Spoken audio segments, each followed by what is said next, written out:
Hey, how's it going, everybody? So, with season 4 coming back on the 22nd, I believe, which is next week on Thursday for me, if I'm remembering correctly, I wanted to look at the heroes that have not been released just to give you an idea of what's coming, whether you care or not, and then I want to try to make predictions on who I think is going to be featured this time. Or who it's hard to predict how many they're going to enter in because they've already, I don't know. I wonder if they're going to trickle from now. Let me know if you remember what they did for season 3 in the comments down below. I think that they might have released, I think it was just one at a time, honestly, but maybe I'm wrong. And I also want to talk about 2 new heroes that have just entered beta recently that we haven't seen before at all, and one of them is ridiculously overpowered. So we'll talk about that shortly as well. So let's get into it. So if you haven't tried Gemstone Legends yet, consider giving it a try. They've got a promo code for you in the description of this video that gives you $50 of summons, which is basically 50 free summons. A lot of people from Empires and Puzzles have come over already, and it's because there are a number of things that they do in the game that I think are better than Empires and Puzzles. And I've done some videos on this already, so be sure to check out that Gemstone Legends playlist if you're curious. But they've got a great equipment system which allows you more unique and strategic control over the way that you level up your heroes and how you want them to perform. And just all in all, there's a lot more room for strategy and for you to think and be clever and use that to beat your opponents. In Empires and Puzzles, there is some of that, but sometimes it kind of feels like, well, if you get a bad board, then you lose. And it doesn't feel that way with Gemstone Legends because you're sharing the board with your opponent. So if you have a bad board, so do they. And if you have a good board, so do they. So it's a little more balanced out. So there's a link in the description. Click on that, download it, finish the tutorial, and this is key. Within 3 hours of downloading the game, be sure to enter that promo code. If you do it after, it's going to say the code is invalid, so you have to do it within that window. Get your 50 free summons, give it a try, see what you think. I'm going to keep making videos to sort of explain some of the more complex elements because it is a little confusing, but I want to make that easier for you guys because I think once you get over that hump, it's really fun, and that's the point that I'm getting to now. So check it out, and let's talk about Season 4 heroes. Okay, so first up, one of the few actually that I was pretty excited about in beta is ayuda, I think is how you would pronounce that. The stats are insane. Attack 811, defense 782, HP 1293. You can see how they've changed over time. We have a yellow rogue. The ability is the first time this hero casts a special skill that does damage, additional 30% is added to its power. So it's a confusing wording. I don't know where that happens in the damage calculation, but from what I've heard from people in beta, it's quite significant. You can see it used to be 50%, which is just insane. But fast speed, Blade of Bundlehand. Okay. Deals 450% to the target, damage to the target. Deals 500 extra damage if the target has boosted health. So, wow. Can you imagine? Let's see. So 450% with an attack stat like that on offense with decent troops is probably like 900. If you do 500 more, then you're doing like 1400, and then this extra 30%. It's hard to say where that's going to happen in the calculation, but that's pretty significant. Luckily, it's only the first one time the special happens, but still quite good. Not really revolutionary in that, I mean, the boosted health thing is unique, and then you just have really good stats and like extra power up front. So it's just kind of like, I don't know. It seems like a little bit of a cop-out just to be like, here's the same special that you're used to. Yeah, I don't know. Maybe I'm just being pessimistic, but nothing too interesting there. I guess it's hard to constantly innovate, but anyways, a very strong hero. I would be willing to bet this is one of the ones that we're going to see later, but it's sort of hard to predict what they're going to do. I remember liking this one as well. So next we have garjamal.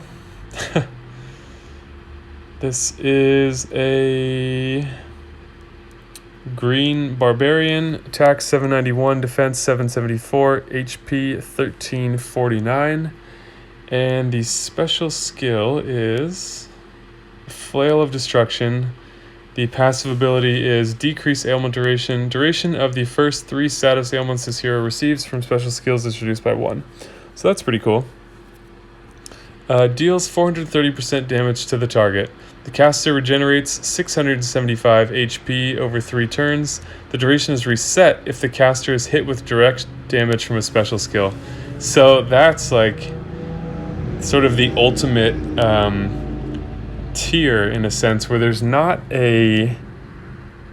revive element, but quite a strong hit, 430% at almost 800 attack. And that is a huge heal, 225 per turn before the boost from mana troops. And the duration is reset if you attack them, basically. So you'd have to dispel that or block the placement in the first place, so that we have a lot of counters at this point. Some much more available, like Costume Sabina, but still a pretty cool skill. Hannah is one of the new ones. Let's come back to the 2 new ones at the end. Next is Rusella, who I actually don't recall seeing this name either. Attack 793, defense 782, HP 1328, a blue rogue. So the ability used to be starts the battle with mana, 20%, like the one we've seen on, what's her name? Leidenbrock. So this is also first ailments. The turn is decreased by 1 for the first 3. So this is an interesting one. Very fast hero, which we don't see a lot of. Deals 280% damage to the target, which is kind of weak.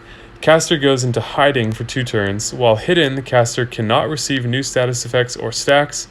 All damage received is reduced by minus 30%. When caster comes out of hiding, it deals 277 damage, so it has true damage, to all enemies that use special skills while it was hiding.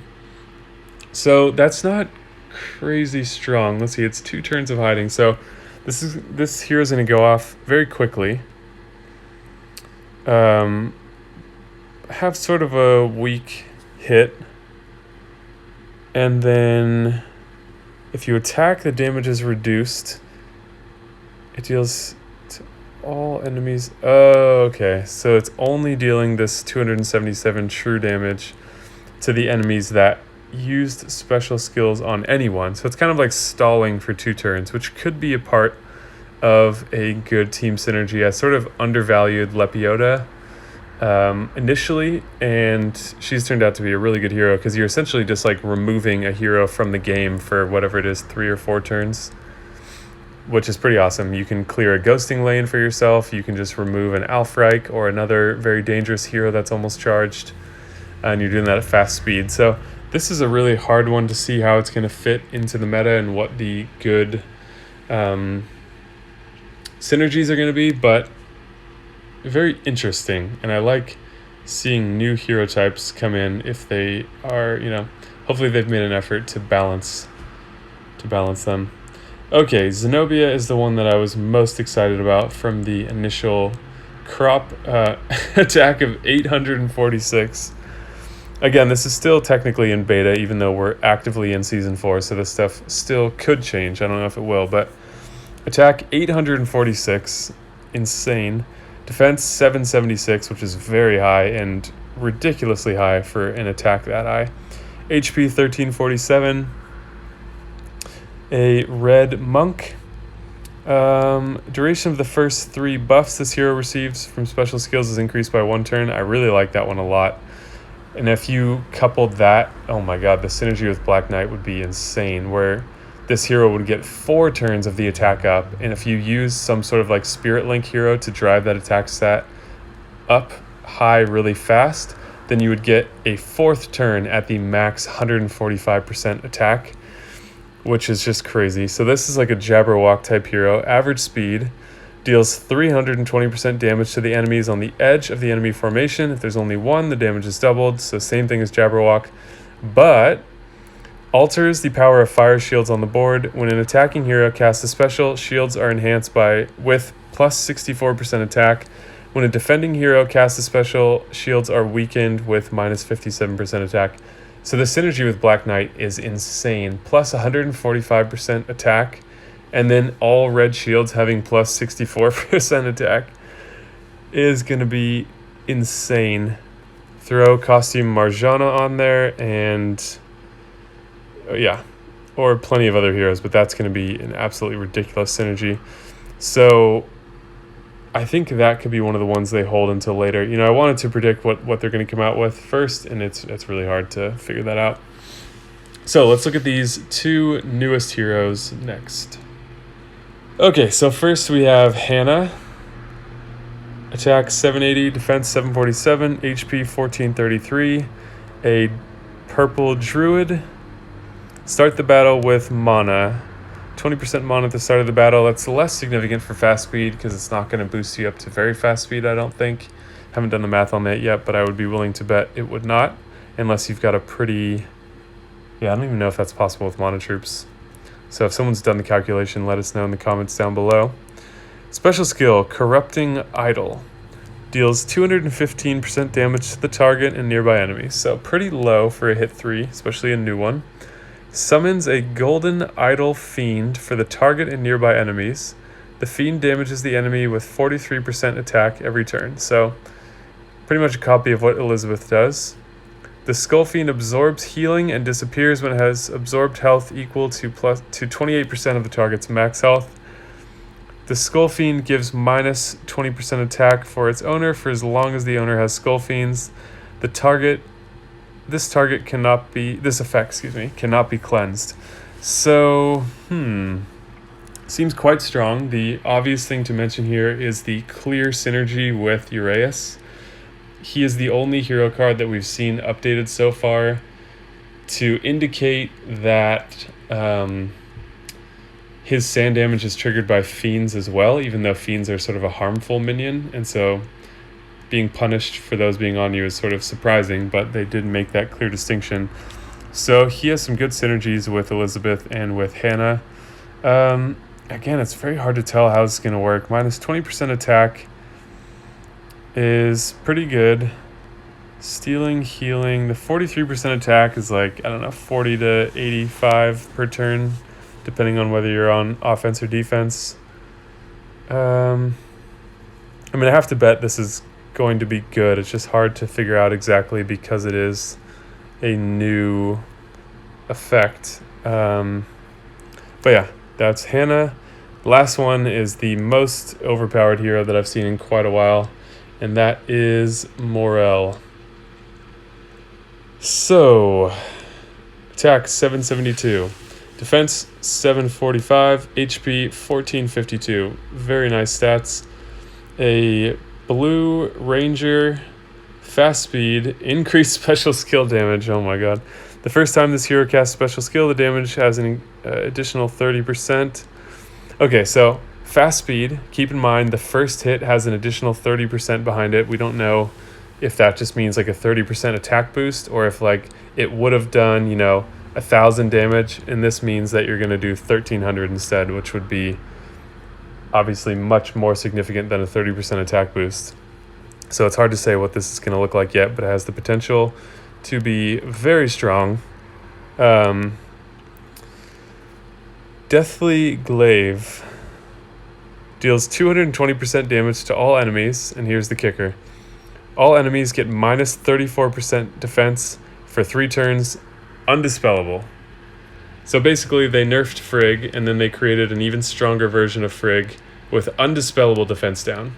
And sure, Frigg is able to achieve a higher degree of defense down, but you need a ton of shields on the board, and Frigg can do a little bit more damage, but also needs a ton of shields on the board.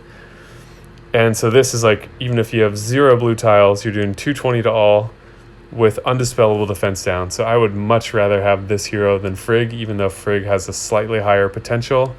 You have a ranger instead of a rogue, so not as good, but also not bad by any means either. So yeah, pretty insane if you ask me. God, I don't know what to say about this. This indicates a bad direction. This is the first time this hero's entered beta, so you can see in the parentheses up there, extremely likely to change. Hopefully it does, because that's absurd, and I've heard the same thing from people in beta as well. And then when you keep in mind the Underwild gems and all that stuff going on, it's just too strong. Too strong at fast speed. I mean, that would be a great special for average speed, but they seem to want everything in the fast speed category. So yeah, my picks of this group would be, if I can only pick, say, 3, Zenobia and Morel for sure. And then I might be undervaluing Hannah, and then probably Garjamal, actually. I really like that resetting heal. That's sort of a unique thing that they're doing with Season 4. So the last thing we can look at is... Oops, I went the wrong direction, I think. One hero that we haven't looked at yet is Captain Nemo. We've seen all the rest of these. So he's a pretty interesting hero. Attack 842, defense 770, HP 1359. Starts the battle with mana. He's fast speed. Deals 300 damage to the target, 300% damage to the target. Deals 600% damage if the caster has status ailments or negative stacks. So it's kind of like he gets more powerful if threatened. So 600 as a snipe with 842 attack is ridiculous, to the point that you would be using him against teams where you can bait ailments on yourself and then be ready to cleanse. So like against Bira tanks, for example, he's going to be hitting ridiculously hard.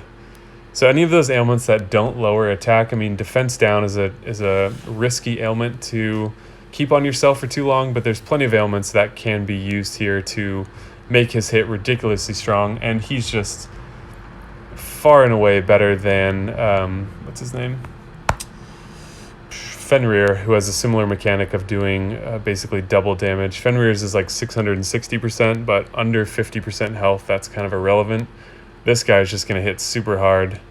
And one thing to keep in mind is like putting him on a team with Killhair, for example, who casts an ailment on your team when you choose her to, is another way that you can just do ridiculous damage with this guy. So yeah, now that I've looked at all these, I have no idea what's coming next. They're quite strong. Let me know which you think are the most significant ones. If you think any or all of these just seem broken to the point that they need to be changed, I don't know if we'll see that, but it'll be interesting to see what is featured next. I really want to hear you guys' feedback on this one. I think that's all that I wanted to talk about here. Yeah, Season 4 has been a wild ride so far. I haven't even played a single stage of it yet because I'm still trying to beat hard mode on Atlantis. And then I've been doing a little bit of hard mode during the Valhalla Forever thing, but I'm only on like Province 8, so I've got months and months of hard work there still. And then Season 4 is already looming. So yeah, let me know what you guys think of these new heroes down below. If you enjoyed the video, leave a like. That really helps out a lot, and I appreciate it. If you want to see more, be sure to subscribe and hit the bell icon. Thank you guys so much for watching, and I will see you in the next video.